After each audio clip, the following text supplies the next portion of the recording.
Hey everyone, Wolf Lord Rho here. Today we're discussing the much rumoured link between the Thunder Warriors and the Minotaurs Chapter. Spoiler warning to begin, as today we will be referencing events from the Horus Heresy novel The Outcast Dead and the Warhammer 40k novel The Regent Shadow.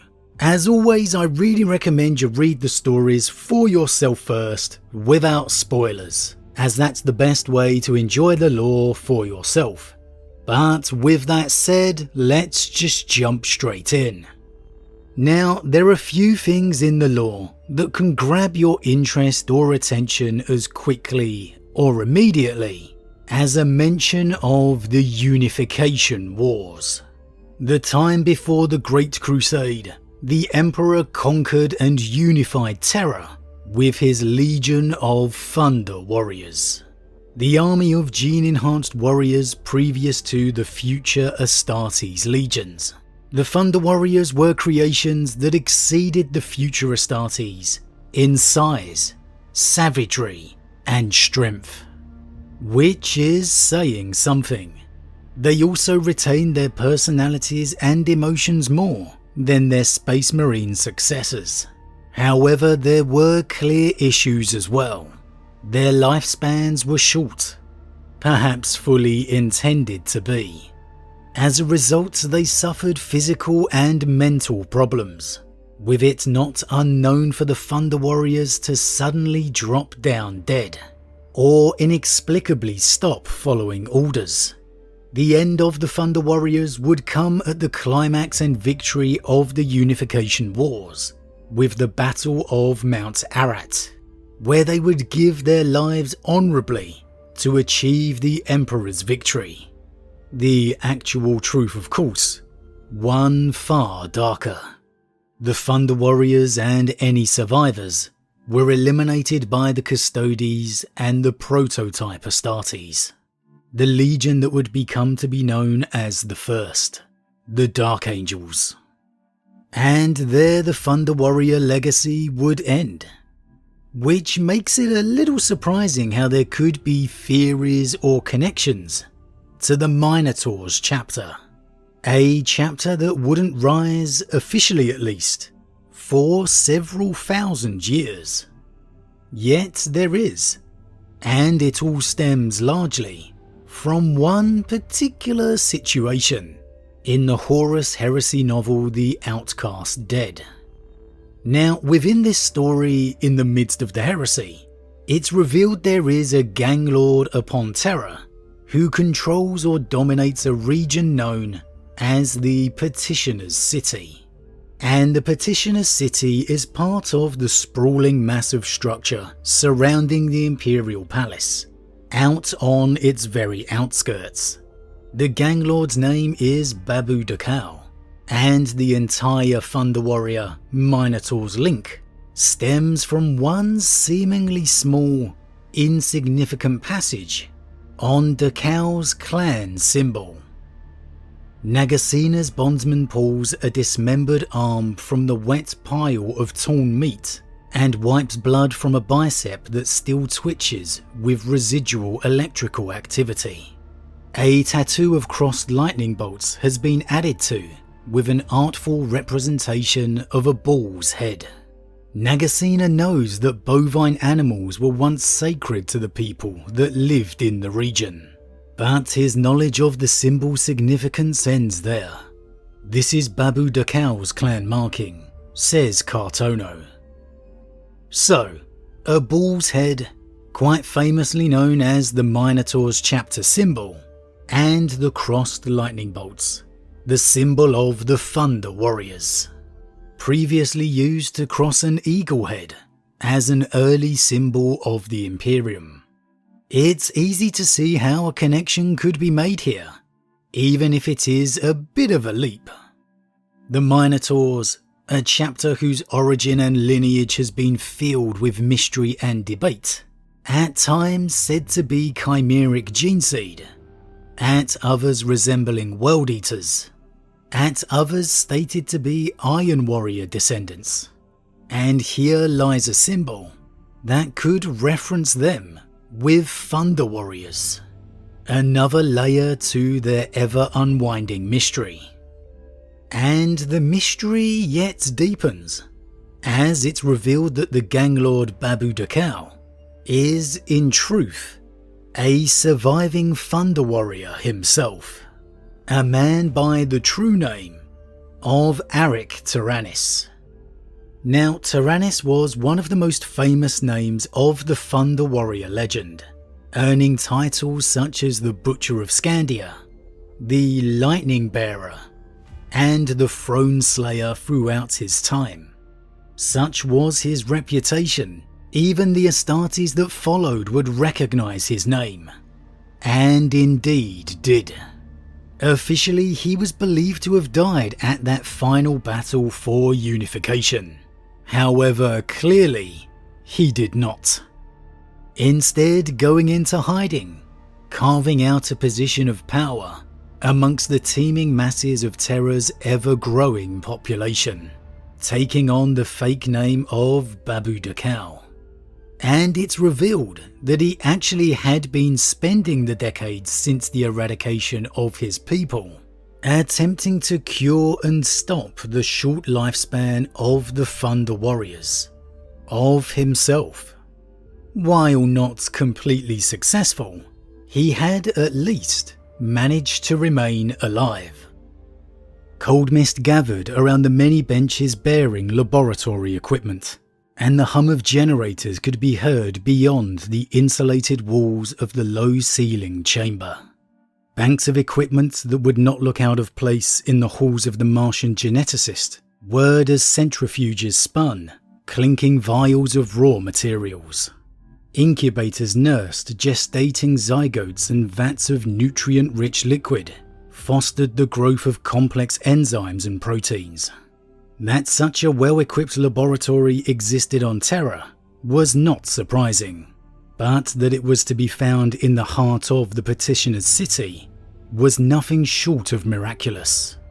It was akin to finding a fully functioning starship buried in the ruins of Earth's prehistory.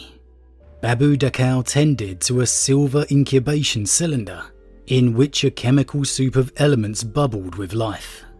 The clan lord's armour had dulled with condensation, and the dying flesh of his face was limned with hoarfrost.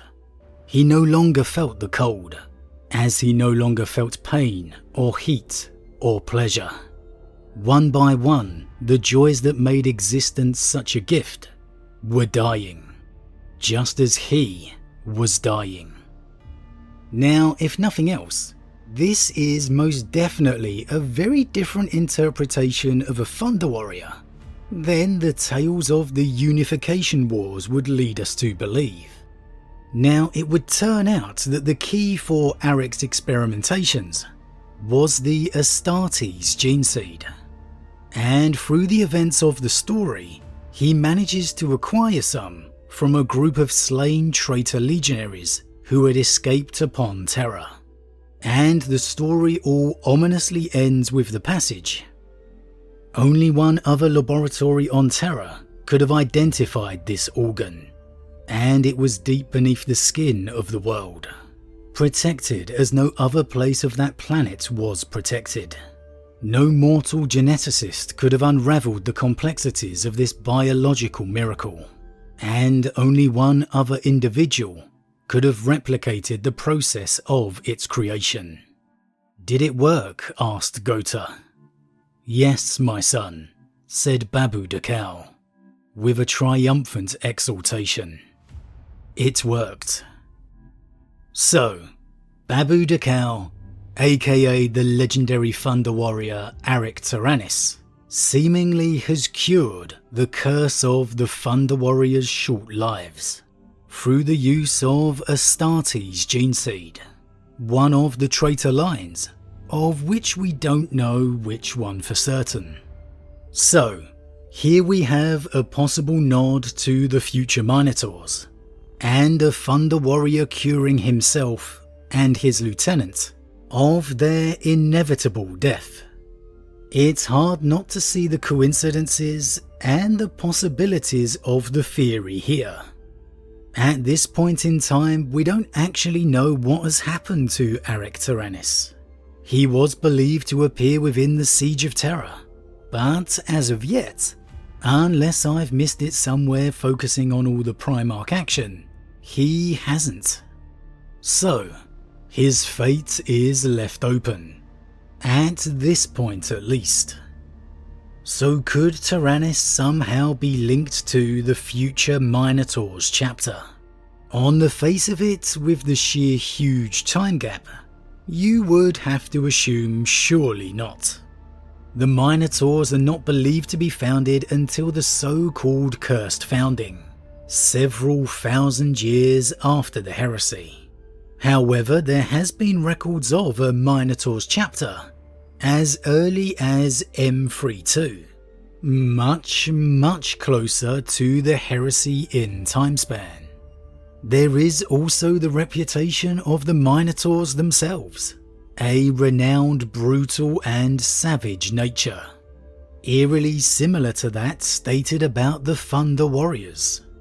Take also the description of their chapter master, Asterion Moloch, by Custodian Valerian in the novel The Regent Shadow. There, Valerian, one of the Emperor's own custodies, far superior to any Astartes, capable of taking out several of them simultaneously if he had to, was seemingly unsure if he could beat Asterion Moloch. Moloch wore his Tartaros armour as ever, the bronze of it near black, its ornate surface engraved with runes and esoteric patterns. His footfalls were purposefully heavy, sending spiderwebs of cracks across the damaged stone. He carried a power spear of a similar pattern to ours, though it was darker and older than any I had borne. His red cloak hung like molten lead across his angular shoulders, and he carried a circular shield with symbols engraved on it that I could not decipher.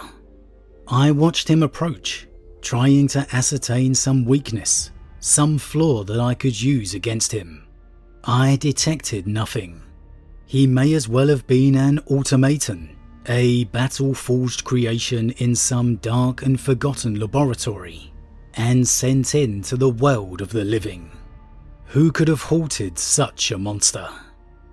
And there's also a description earlier of Moloch, exuding the most powerful stench of violence Valerian had ever been in the presence of, and a real intriguing and thought-provoking line of Moloch looked like some barbarian warlord out of the legends of pre-unification terror. If you were to put aside that time gap, I think you could easily see a similarity here between the chapter master Asterion Moloch and that of the Thunder Warriors. Bigger, stronger than Astartes, more savage, oozing an aura of violence that takes even Valerian aback. It's understandable to me for Valerian to doubt against a foe he had never faced. A Thunder Warrior. Could the original Minotaurs chapter actually have been founded with Arek Tyrannus? Will we see his future continued? If not in the siege, then maybe the scouring after. Could the origins of the Minotaurs' ties to the High Lords have been begun by Arek Tyrannus? Some form of deal and alliance made in the depths of terror post-heresy? Could this Thunder Warrior influence be the realities of the legends of the original Minotaurs chapter that was seemingly cursed? And could somehow Asterion Moloch bear the traits of the Thunder Warriors still to this day? With Moloch having believed being slain countless times over the centuries, only to always reappear again, never removing his armour, could the truth, as unlikely as it seems, be that he is a Thunder Warrior? Maybe a clone of Arek Tyrannus? recreated each time he falls, or a new, purer Thunder Warrior, who then takes on that mantle? Or do the Minotaurs simply bear the legacy of Tyrannus in their gene seed? That somehow the High Lords of Terror will find Tyrannus and use his experimentations for the basis of the future Minotaurs chapter.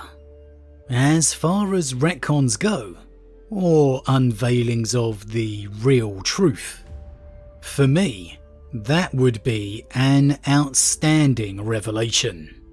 And one way or the other, is a question I hope we get the answers to. Because until we see the true fate of Aric Tyrannus, the link and theories regarding the Thunder Warrior and the future Minotaurs chapter will always continue. And in that way, the Thunder Warrior legacy will continue to live on. But as always everyone, what do you think? What do you think of the links between the Minotaurs chapter and that of the Thunder Warriors? Has this theory arisen from a bit of a leap? A clan symbol of a bull's head that, in truth, has nothing to do with the Minotaurs. After all, it did state the bull's head had significance to the local people's history. Or do you feel that nothing is placed or laid in the lore without reason? That this tease was fully intended? And it's only right to see a link between the two. Why else would Tyrannus be experimenting on extending his life? And more importantly, seen to be successful thanks to the Astartes gene seed. Surely a sign of the future to come. And what of the nature of Asterion Moloch? Does he bear the traits of the ancient Thunder Warriors? Is that why even Custodes view him differently? Is he truly a Thunder Warrior within the armour? Or does he simply bear some of those traits? As always everyone, leave your thoughts in the comments below. Huge thank you to all my subscribers, your support truly means a lot to me, it really does. If you're new, please consider subscribing to help the channel grow. And if you enjoyed this particular vid, then why not drop a like on it too. But with that said, I am off, and I'll see you all again real soon.